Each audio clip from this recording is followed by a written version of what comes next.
Hello, in this video I'm gonna show you how to set a mobile data limit on OnePlus Open 5G.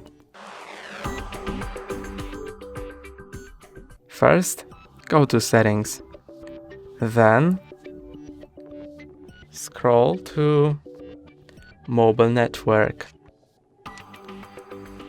Click on Data Usage,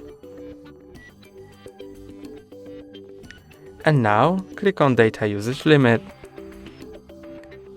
Here you can set a daily or monthly data usage limit.